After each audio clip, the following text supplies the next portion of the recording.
Hello les petits amis, j'espère que vous allez bien et que vous vous portez bien en ce début de week-end, ma foi, plutôt très ensoleillé. Et pour bien poursuivre ce dernier, donc je vais vous parler aujourd'hui du Studio Series 38 Optimus Prime. Voilà, donc sans perdre davantage de temps, je prends tout de suite la parole et mon mini-moi, comme à son accoutumé, vous fera un petit coucou en fin de revue. Allez, à tout de suite les petits amis. Ouais, bonne revue les mecs, avec ce bien chouette pépère. Moi je vous donne rendez-vous à tout à l'heure. Allez, ciao aussi. Et voici pour commencer la présentation de la boîte avec un très sympathique artwork de notre leader des Autobots. On nous indique qu'il s'agit donc du Studio Series numéro 38 et qu'il est issu du film Transformers Bumblebee. Sur la tranche latérale droite, nous retrouvons donc notre Optimus Prime. Sur la tranche latérale gauche, toujours Optimus Prime. Et au dos de la boîte, donc notre chef, donc sous sa forme robot et sous sa forme véhicule. Et comme toujours pour cette gamme, nous retrouvons également donc le fameux support pour exposer votre TF et le très joli diorama donc juste au dos qui reprend la scène finale du film, se passant donc sur le Golden Gate à San Francisco. Et n'oublions pas la petite notice. Et voici tout de suite un petit 360 de notre Optimus, donc inspiré, c'est plutôt un mix entre le Marmon Cab-Over et le Freightliner, donc des années 70. Voilà, donc un mix entre les deux. Qui nous rappelle donc forcément le Optimus G1 et ce n'est pas pour me déplaire et je pense que les fans de la première heure seront d'accord aussi avec moi. Donc voilà, petit véhicule plutôt pas mal foutu que j'attendais avec beaucoup d'impatience et qui doit faire partie, je pense, des meilleures ventes aussi d'Optimus parce que nombreux étaient ceux à attendre donc cette petite version. Donc voilà un petit peu pour le tour de notre pépère. Et attardons-nous d'un peu plus près donc sur les nombreux détails qui viennent habiller de fort belle façon ce petit père Optimus. Donc nous retrouvons tout d'abord les vitres translucides dans un bleu donc assez léger. Les essuie-glaces sont en silver, ainsi que donc la grille, la calandre et le pare-choc. Nous avons également donc les feux avant en silver. La bande caractéristique d'Optimus est toujours bien entendu en silver, ainsi que les rétroviseurs latéraux, donc ça fait bien plaisir. Nous avons également donc toujours dans la touche silver les jantes, donc voilà, parées de cette très jolie couleur, donc ça fait plaisir. Nous avons donc les réservoirs et ces parties-là qui sont teintées dans la masse, enfin qui sont colorées dans la masse, mais la couleur est assez foncée, donc je trouve que ça passe quand même plutôt pas trop mal. Voilà, un petit peu d'argenté sombre qui vient donc pour cette partie arrière. Ça c'est pas mal. Ce que j'aime un petit peu moins donc c'est que nous n'avons comme pour d'autres versions de cet Optimus pas de feu peint à l'arrière. Voilà, donc ça c'est un petit peu dommage. Au niveau donc voilà du dessus, voilà ce que ça donne. Au niveau de l'undercarriage, ça reste relativement propre, mis à part donc un jour assez disgracieux juste ici. Voilà, mais dans l'ensemble donc le véhicule est quand même très bien fichu. Si ce n'est, alors ça c'est mon petit reproche personnel, que je le trouve quand même un peu trop carré, un peu trop cubique, un peu trop anguleux. J'aurais bien voulu avoir quelques petites finitions, enfin quelques petits ajouts ci et là. Je le trouve également donc trop plat au niveau de l'avant. Donc voilà, ça manque un petit peu de relief, c'est un petit peu dommage, mais dans l'ensemble donc la cabine reste quand même assez propre. Donc voilà un petit peu pour notre pépère.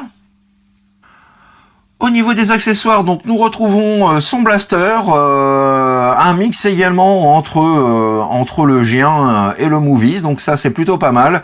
Les gravures et sculptures sont propres et bien réalisées, donc ça fait plaisir. Alors au niveau du stockage, vous avez bien entendu donc cette solution proposée par Hasbro qui est toujours de placer son arme à l'arrière comme ceci. Donc moi je trouve ça pas top. Sinon donc vous avez une autre possibilité qui n'était pas annoncée ni prévue par Hasbro, et donc j'ai vu ça sur quelques photos. Donc il est possible de pouvoir ranger donc l'arme entre les jambes comme ceci. Donc alors je trouve ça pas vilain, c'est pas trop mal, et puis ça permet surtout de masquer un maximum de jours entre les gambettes. Donc voilà, ça c'est quand même pas pour me déplaire. Alors petite chose que j'aurais bien aimé, bien entendu, c'est d'avoir la remorque qui va avec. Malheureusement, voilà, Optimus comme d'habitude est vendu sans remorque, et il n'est pas non plus possible de fixer la G1 sur celui-ci. Donc voilà, ça sera mon principal reproche. Mais bon, mis à part ça, la figurine, enfin le mode véhicule est quand même propre et très soigné. Et petite photo de famille à présent, donc auprès de notre bon vieux G1 Optimus, donc sorti en 84, notre version Age of Extinction sortie quant à elle en 2014, et notre Studio Series, voilà, trois versions, enfin deux versions en tout cas, qui s'inspirent donc de la version Génération 1. Alors concernant la transformation, celle-ci est plutôt fun, agréable et très bien pensée, même si au final dans le mode robot, deux trois petites choses sont quand même à noter, donc ça nous verrons ça tout à l'heure, mais nous allons commencer donc par la transformation. Alors on débute tout d'abord en déclipsant ces parties-là à l'arrière comme ceci.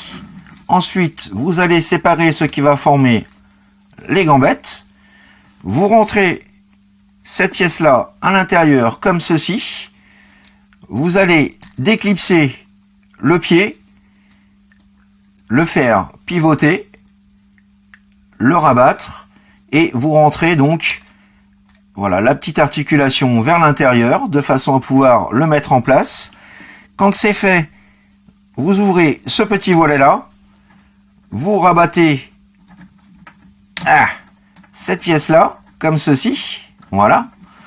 Ensuite, vous allez venir rabattre le tout de façon à former la jambe. Vous loquez bien ici et ici, comme ceci. Ensuite, vous prenez cette pièce-là que vous venez rabattre.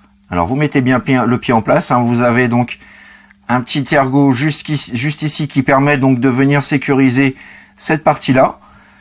Hop, vous fixez le tout et vous loquez. Voilà, ainsi. Même étape pour la deuxième jambe.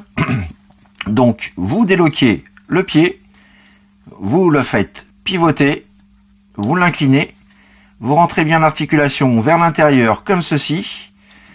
Vous sortez cette partie-là, vous déclipsez et rabattez cette partie-là. Ainsi, vous venez rabattre l'ensemble, loquer ici et ici, ainsi. Ensuite, donc vous mettez en place cette petite pièce-là, voilà. Vous venez rabattre cette partie-là de façon à venir sécuriser l'ensemble, comme ceci. Ensuite, vous pouvez rabattre les citernes comme ceci. Hop. Et dernière chose, vous soulevez ces deux petites pièces-là, comme ceci et comme cela. Voilà, je vais à présent prendre un petit peu de hauteur. Donc quand c'est fait, nous passons donc à la partie de la cabine. Donc vous allez tout d'abord déclipser toute cette partie-là, comme ceci. Ensuite, vous déloquez ces petits panneaux-là, juste ici, de chaque côté. Ainsi. Ensuite, vous venez déclipser ces pièces-là, comme ceci. Vous soulevez ces parties-là et vous les rabattez comme ceci. Vous repliez ce panneau. Voilà. Ensuite, vous allez pouvoir venir sortir et dégager le bras comme ceci. Vous rabattez l'ensemble, donc vous avez un petit ergot là qui va se fixer juste ici, comme ceci. Voilà. Et quand c'est fait, vous faites un quart de tour de l'avant-bras, de façon à avoir les panneaux en dessous, comme ceci. Même étape ici. Vous déloquez. Hop. Vous rabattez. Vous repliez. Vous soulevez cette petite partie-là. Vous la rabattez comme ceci. Vous sortez la mimine. Hop. Vous faites un quart de tour de l'avant-bras, comme ceci. Voilà, donc ça doit vous donner quelque chose qui ressemble à ça à présent. Ensuite, vous allez, voilà, dégager les fenêtres comme ceci. Vous repliez ces parties-là vers l'intérieur, ainsi. Voilà. Ensuite, vous déclipsez la partie juste ici. Et voilà, donc première chose moi qui m'arrive, c'est que voilà, lors de la transformation, cette partie-là a tendance à se déclipser donc assez fréquemment. Donc faites bien attention lorsque vous la déloquez. Voilà. Ensuite, vous remontez un peu les bras comme ceci. Vous faites pivoter cette partie-là, donc à savoir toute la partie supérieure du chest. Voilà, vous la faites pivoter comme ceci. Hop, vous la passez par-dessus la tête qui vient encore de foutre le camp. Voilà. Ainsi. Donc lorsque c'est terminé, vous devez avoir quelque chose qui ressemble à ça. Donc ensuite, vous rabattez les panneaux comme ceci. Vous faites basculer toute cette partie-là qui va venir former donc les jambes. Vous rabaissez bien le pare-choc avant. Voilà, monsieur Focus s'il vous plaît. Ensuite, vous venez replier les roues sur elles-mêmes comme ceci. Vous les mettez bien en place. Vous rabattez également par-dessus les petits panneaux. Ainsi. Ensuite, vous faites basculer toute cette partie-là. Alors, je vais reprendre un petit peu de hauteur. Voilà. Vous loquez comme ceci dans le dos. Voilà, vous essayez donc de redonner un petit peu d'allure à l'ensemble. Comme ceci, comme cela. Vous soulevez cette petite partie-là. Vous la rabattez par-dessus comme ceci. Et dernière étape, vous venez placer le cucu, la tête dans son emplacement. Et vous venez donc reloquer le pare-brise avant dans les petits ergots. Donc les petits ergots juste ici dans les fentes qui se trouvent juste là. Alors, vous rabattez le tout comme ceci, et vous loquez bien. Et voilà, mesdames et messieurs, notre Optimus Prime transformé. Alors, je vais faire une vue d'ensemble, voilà, de façon à apprécier donc notre petit pépère comme il se doit. Voilà un petit peu à quoi ça ressemble. Et voici à présent donc un petit 360 degrés de notre Optimus Prime sous toutes ses coutures. Voilà, donc les finitions sont vraiment superbes. Les moulures, les détails, les gravures et les sculptures, alors nous reviendrons dessus juste après, sont vraiment extra. Le mode robot, je le trouve quand même plus soyeux, plus élégant et mieux foutu que le mode véhicule. Vraiment, voilà, le mode robot est juste super badass. Donc voilà un petit peu pour le tour de notre petit père Prime. Petit zoom à présent donc sur le visage de notre Prime. Voilà, visage absolument fidèle à ce que doit être Optimus. En tout cas dans son inspiration G1. Avec donc de très jolies touches de silver sur le battle mask, sur la crête. Au niveau voilà des oreilles de chaque côté, les yeux bleus bien entendu d'Optimus. Donc voilà, très très jolie finition du visage. et le reste n'est pas laissé pour compte. Alors voilà, pour compte. Alors je vais vous faire tout de suite, comme d'habitude, un haut et bas du pépère, voilà, qui est juste excellent. Regardez un petit peu et admirez ces nombreux détails avec donc quelques petites touches de silver également, donc pour donner un petit peu de relief à l'ensemble. Voilà, la figurine est juste mortelle. Voilà, et on retrouve également donc du silver un peu plus, de l'argenté un peu plus foncé, donc sur ces parties-là, donc au niveau des genouillères et sur le bas des jambes. Voilà, donc bref, vous l'aurez compris, hein, une figurine vraiment très réussie. J'étais impatient de la recevoir, j'ai attendu pas mal. Je trouve que ça en vaut la peine quand même s'il n'est pas dénué de petits défauts. Donc on va voir ça tout d'abord. Donc en premier défaut, ce que je lui reproche le plus, donc c'est voilà l'articulation de la tête qui a tendance à vous rester dans les mains lors de la transformation. Et nous avons également aussi, et j'y viens tout de suite, vous voyez ces parties-là, normalement qui sont censées se clipser. Voilà, comme ceci. Et le problème, c'est que le pied est assez rigide et vous avez cette partie-là qui vient gêner. Donc, à chaque fois que vous voulez, voilà, bouger le pied, vous déclipsez systématiquement, vous déloquez cette partie-là. Voilà, donc ça, je pense que ça aurait pu être travaillé un peu plus. C'est valable hein, pour les deux côtés.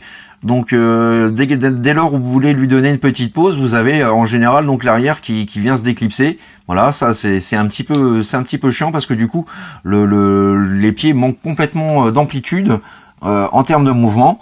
Sinon, voilà, pour son look général, je trouve qu'on a là un mix entre le Génération 1, la version IDW, donc le comics qui était sorti il y a plusieurs années en arrière, et puis donc l'aspect movies. Hein, on a voilà 3 inspirations différentes en un seul robot. Donc c'est quand même super sympa. Donc au niveau des articulations, nous avons la tête, voilà, qui malgré sa rigidité peut pivoter de gauche à droite. Nous pouvons également légèrement la lever et la baisser. La pub d'Ove, pas de souci, il gère la pose, et comme vous voyez, vous avez cette partie-là donc qui est bien fichue, hein, qui vient à chaque fois s'adapter en fonction de la position choisie. Voilà, donc ça c'est plutôt pas mal. Nous avons donc une rotation intégrale du bras d'Optimus, et de par sa transformation, donc il est possible également de pouvoir reculer l'épaule. Donc ça c'est plutôt pas mal. On a donc une pliure du coude à plus de 90 degrés, mais on a également donc voilà un joint champignon qui permet une rotation donc du coude, mais également voilà de la possibilité donc de pivoter l'avant-bras. Donc ça c'est plutôt pas mal. Nous avons donc une rotation au niveau du bassin, aussi légère soit-elle, c'est quand même réalisable. Concernant donc la position Jean-Claude Van Damme, voilà, la position JCVD, il assure la pose dans ce sens. Vers l'avant, pas de souci. Et vers l'arrière, à nouveau, donc il va être bloqué de par ces parties-là, donc à l'arrière des cuisses, et donc également à cause d'une partie du backpack, donc qui viennent gêner un petit peu, donc pas d'amplitude de mouvement à l'arrière, ça c'est un petit peu dommage. Nous avons donc une rotation à 360 du haut de la jambe. Nous avons une articulation à plus de 90 également, donc au niveau du genou. Donc ça c'est plutôt sympa. Et puis donc comme je vous le disais, on a une très légère articulation du pied. Et si on force trop, bah voilà, ça se déclipse à nouveau. Donc pour ce côté-là, je suis un petit peu déçu parce que je trouve que voilà, Asmo aurait peut-être pu potasser un petit peu plus son sujet. Alors on a ça, puis on a ce petit panneau-là qui de temps en temps vient se dégager parce qu'il n'est pas réellement loqué. Donc voilà un petit peu pour les défauts que je lui trouve. Mis à part ça, donc c'est vrai que la figurine est quand même très très bien fichue. Y a pas à dire, on était nombreux à l'attendre. Moi personnellement, j'en suis globalement très satisfait. Et donc nous pouvons également, donc petite chose assez sympa, stocker son blaster dans son dos comme ceci. Voilà, petit plus non négligeable. Et puis bien entendu donc Notre petit Optimus avec son pampan. Petite photo de famille à présent donc auprès de son illustre aîné, notre petit précieux G1. Et petit comparatif donc avec le Toy World IDW ou IDW Nemesis Prime, voilà. Et comme je vous le disais, donc il y a quand même, on retrouve quand même sur ces deux personnages quelques similarités. Voilà, donc ce mixte entre le G1, le IDW et le Movies, pour moi, voilà, c'est quand même vachement bien pensé et ça fait super plaisir. Ça permet à la fois de réunir donc les anciennes générations avec les nouvelles. Enfin bref, vous l'aurez compris. C'est tout simplement un très très bon petit pépère. Voilà les petits amis, c'est ainsi que s'achève ma revue du jour consacrée au plutôt pas mal Optimus Prime Studio Series 38, voilà. Donc une pièce que personnellement je vous recommande tout de même. Alors certes, il a des défauts, hein, nous les avons évoqués, donc les défauts au niveau de voilà des petits panneaux à l'intérieur des cuisses. Les panneaux arrière qui se déclipsent lorsque vous voulez donner une petite position au pied ou l'articuler légèrement. La tête qui a tendance à foutre le camp lors de la transformation. Plastique dur, plastique mou, voilà, le mélange des deux fait pas toujours bon mariage. Le mode véhicule est très sympa, mais voilà, comme je le disais, un peu trop cubique, un peu trop anguleux, un peu trop taillé à la serpe à mon goût. Mis à part ça, donc voilà, le reste est quand même très bien fichu. La transformation est vachement bien pensée. Et le mode robot est tout simplement super badass. Il envoie du pâté, il envoie du lourd. Donc voilà, un réel plaisir. Voilà, donc j'espère que vous avez apprécié cette revue. N'hésitez pas à laisser des commentaires si vous le souhaitez. Donc passez également un bon week-end, profitez bien du soleil, faites chauffer le barbecue, amusez-vous bien tout simplement. Je vous donne donc rendez-vous très prochainement pour de nouvelles aventures Transformers. Et voilà, d'ici là, donc portez-vous bien, faites ce que vous avez à faire, dans l'amour, dans la joie et dans la bonne humeur. Allez, à très bientôt les petits amis, bye bye, tchuss. You've got the touch! You've got the power! Yeah! Ne me dites pas que je suis venu sur Terre pour sauver ce genre d'humain. Bah, qu'est-ce que tu fais, mec? Je vous laisse vous démerder avec les Decepticons. Moi, je prends des vacances. Ah bah non, déconne pas, mec! Ah bah, il nous laisse tout seuls. Ah bah, on n'est pas dans la merde.